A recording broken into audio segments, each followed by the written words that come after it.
What's up, ride lovers? Thanks for joining me today. What we got going on in this video, brake job.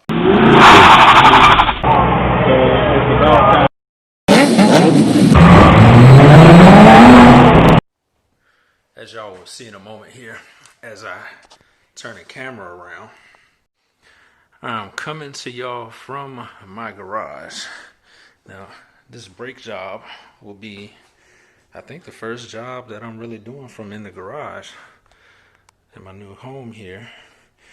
And yes, it's a simple brake job, nothing special. Everything's still stock. Hopefully we'll be upgrading the Brembo at some point. But we're about to change these brake pads. Now, some of you are saying, brake job, this is boring, nothing special. But believe it or not, there are probably some people, somebody out there has not yet seen a brake job on an S197 Mustang. So if that's you, today is your day. You get to see us do the brakes on this 2008 Mustang GT.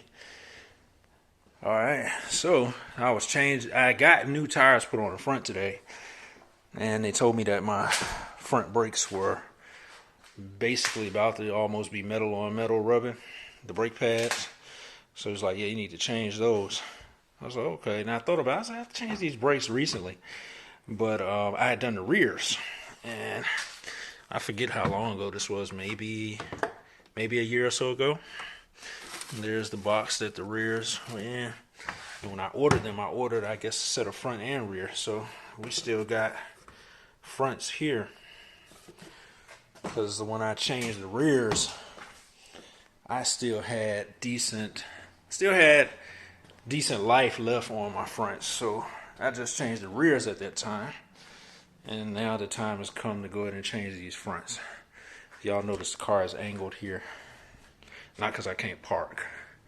It's because this door over here, I leave space. Because if I park perfect straight line in the garage, this door will bump up against the car when it opens. So that's why we parked at an angle like that.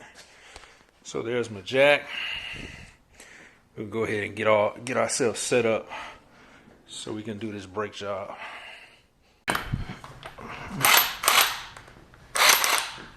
Should give myself some more room. This is not ideal. Okay. Go ahead and start with the brake loose on that. Now, ideally, I would have different sockets, but that's what I have right now to work with. That fits. It's a 21mm socket. Get this wheel up off the ground.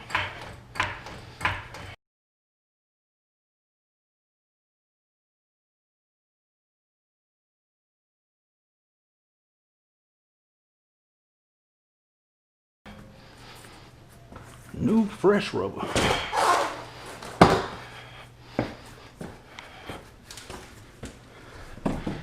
Guess since I got gloves, I might as well use them. We're gonna need these too.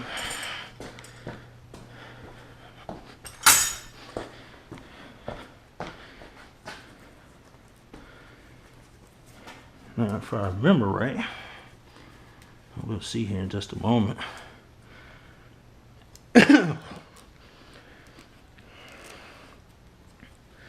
These are they 12 or 13s, I believe.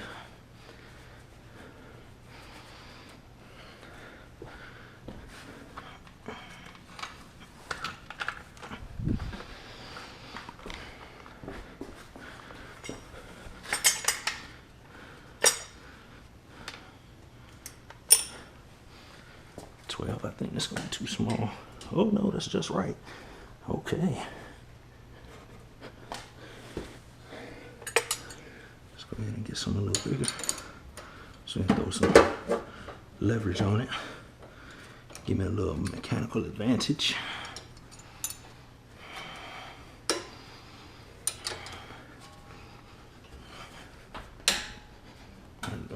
Break that loose.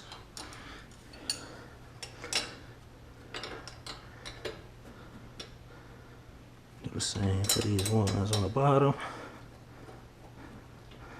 These are the bolts. These are the caliper bolts. Now 12 millimeter.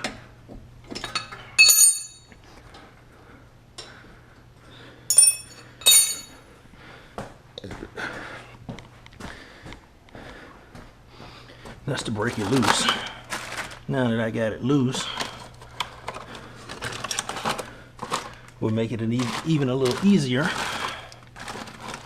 Let's see.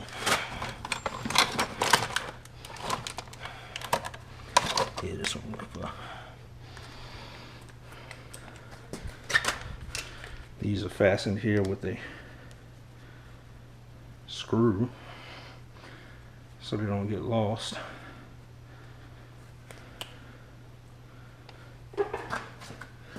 So that right there.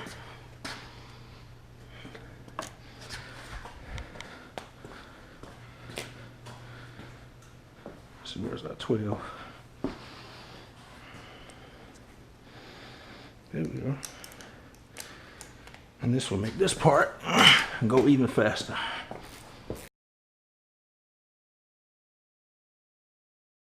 Before I pull this caliper all the way loose, let's see, what do I have? I can tie this thing off. Let's get us a zip tie or two, so we can hang this caliper, because we don't want to let it hang and dangle by the hose.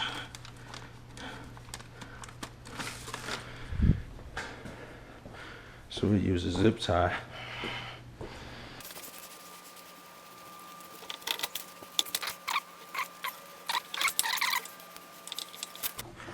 Got that hanging up there secure like so.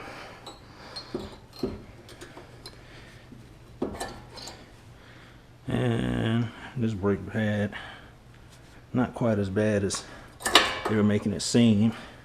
Still got decent wear here. It's not the best, but maybe it's the other side that he was saying is really bad, because these are really not that bad. But we might as well go ahead and change them.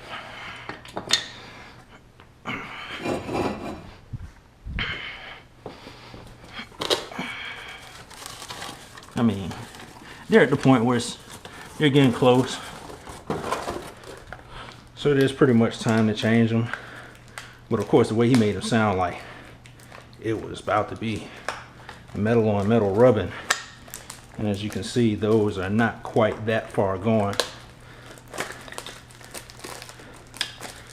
Maybe he was talking about the other side. We'll see when we take the wheel off the other side.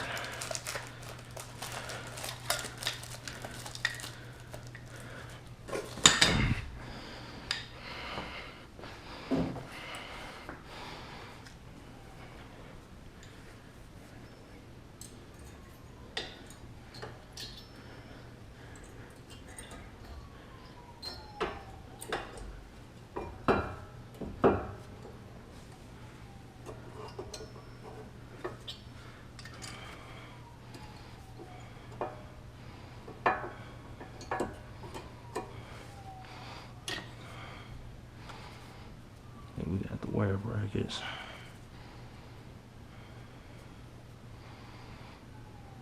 Okay, yep. Just making sure everything matches up.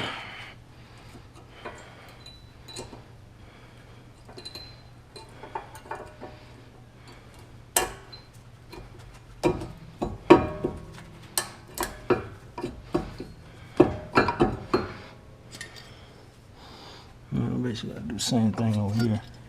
Now this part, kind of feeling, she may not be able to see it right. Let's see, let's do this. Let me go get my keys, and we'll turn the wheel a little bit. Yep, because we just locked the steering wheel, of course.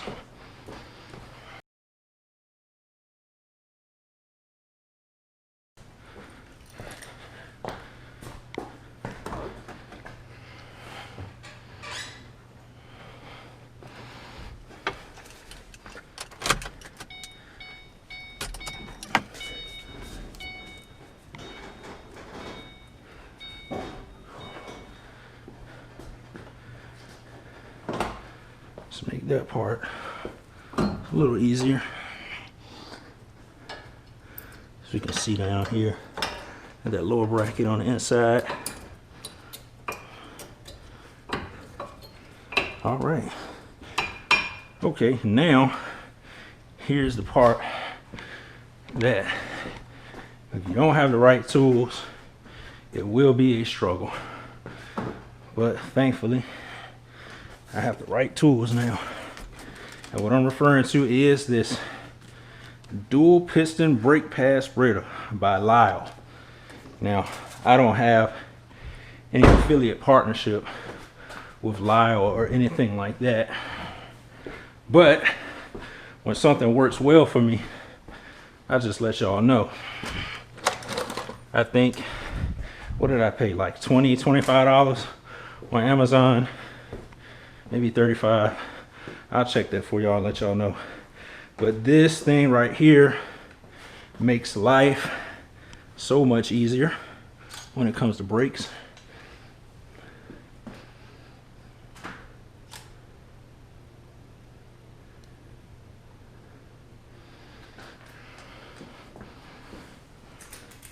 Let's see how much of that first part actually recorded on that camera.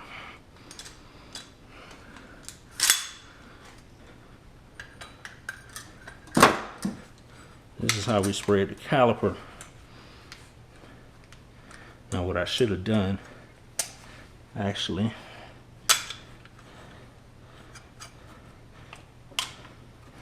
and what I'll probably still go ahead and do it, you're pressing. But to make it easier, what I should do here is pop the hood and take my brake fluid cap off. That way, I'll let some of the pressure, relieve some of the pressure, and that makes it easier.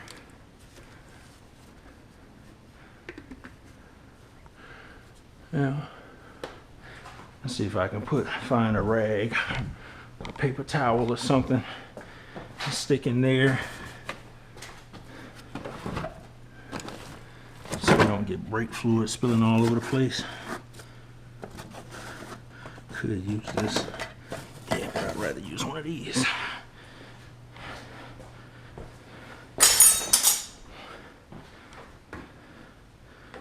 This way, if that pressure starts backing fluid up through here, you don't have to worry about it spilling out all over the place. So the rag should soak it up.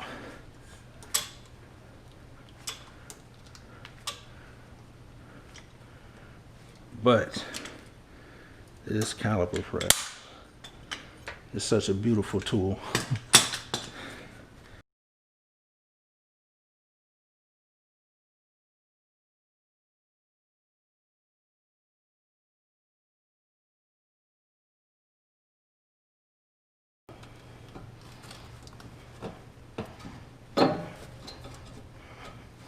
Alright, so what we're gonna do here, we just reinsert our caliper bolts.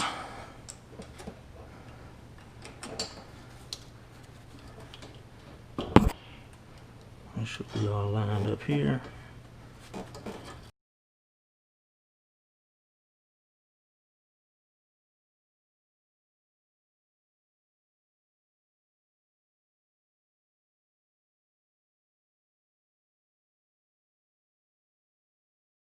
Okay, yep, there we go.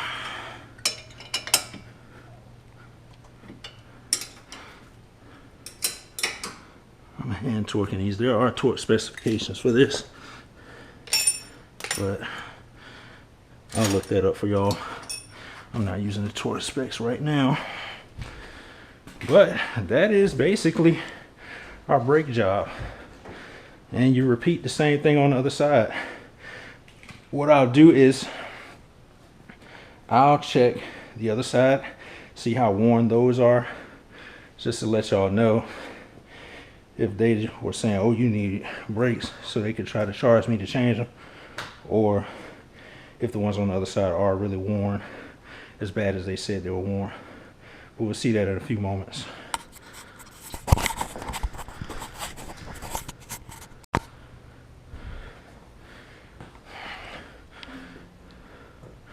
All right, now we got the wheel back on. I've mounted it. Just wanted to show, of course, reinstalling the nuts. We go on a crossways pattern, of course.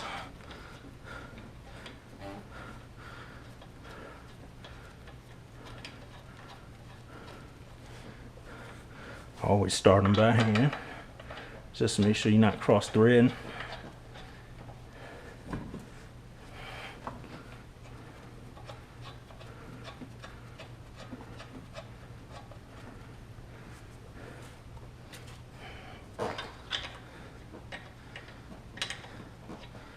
See, a rotor. A lot of people say I need new rotors. They still feel pretty smooth, and the wear on them doesn't seem to be that deep. You feel it by hand. It's not grooved real bad. So yeah, I think I'm okay for rotors right now.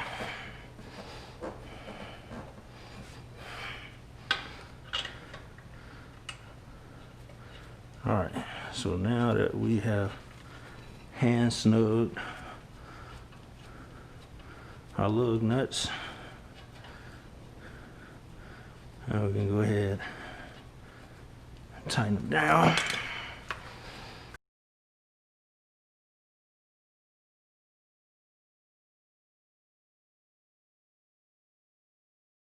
And that's our reinstall of the wheel.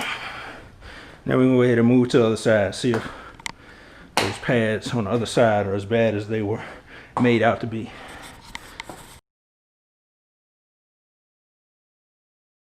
We got the passenger side off, and as you can see, yes, they were right. This outside brake pad definitely is almost gone. Not quite rubbing metal on metal, but pretty close, as they told me. So this one on the back, not so far gone, but this one definitely needs to be changed. So they were right. They weren't just trying to get money out of me. They were giving good sound advice as a what's the word, a servicer.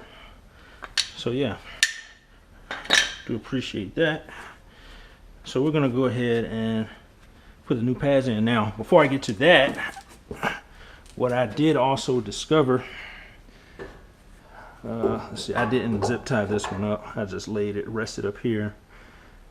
But if we look close here, right there, this is kind of chewed up. See that right there?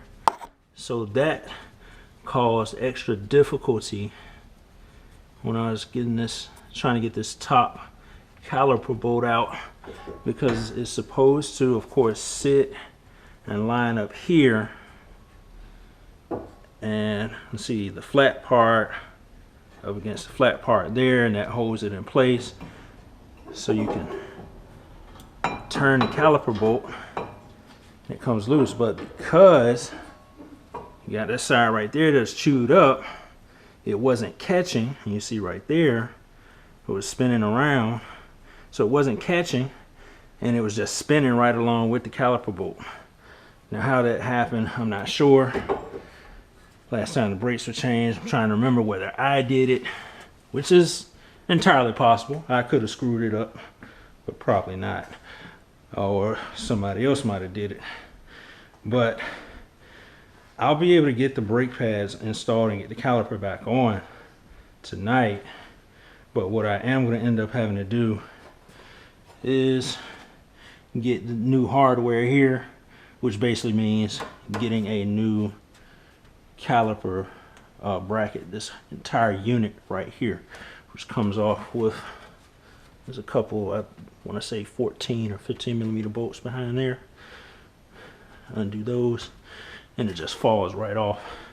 But yeah, I'm going to need a new one of those, because this hardware, as far as I know, is not sold separately. So yeah, but we'll be able to complete our job tonight. But I will be getting on the internet and going to local parts stores and price those and see about replacing that. But for the moment, we'll go ahead and put our new our new brake pads on. Oh, one more thing to show y'all how I was able to get this loose. I actually had to use a vice grip. So I basically got the vice grip on there at just the right angle and hold that in place so it wouldn't turn while I was spinning the caliper bolt, and that's how I was able to get it on out. But yeah, it was starting to be a pain, but yep. Let's hear it for vice grips, because that allowed me to get her done, get everything finished. But yep, that's it. Alright, so now that we're done with our new brake pad install, one more thing that you want to make sure to remember is very important. Before you go for that next drive, make sure you pump those brakes, because those calipers have been compressed, so the first push of the brakes is not even really going to bite. And if it's like me, my driveway is sloped. It runs down to the street. So I'm definitely going to make sure I pump those brakes to get those calipers biting before I get really driving in this car, because you don't want to be in that situation where you caught by surprise and your brakes not functioning properly as they should. So make sure you remember that. That's a very important safety step. Don't forget to pump those brakes, since those calipers have been compressed and they got to get pushed back. The fluid has to get pushed back through that brake system to make sure they're working right. Alright, so there we have it. Brakes are on, both driver and passenger side. So yeah, front brake job on an S197, my 2008 Mustang GT is finished. And yeah, so that's the first job done in my garage. Well, I did change the oil like right after we closed on the house. We hadn't even really moved in yet. But yeah, so other than the oil change, this is the first job done in my garage. And it's really nice having my own garage to work in too, because it's like 41 degrees outside right now, and I don't have to worry about being in the elements. But I guess I ran out of memory on that camera. But yeah, so this concludes this job, and I'm just trying to get some good light for y'all. Yeah, but it's been another episode of For the Love of Rides. Appreciate y'all watching. Remember, like, subscribe, comment, and share, and I'll catch y'all on the next video. Peace.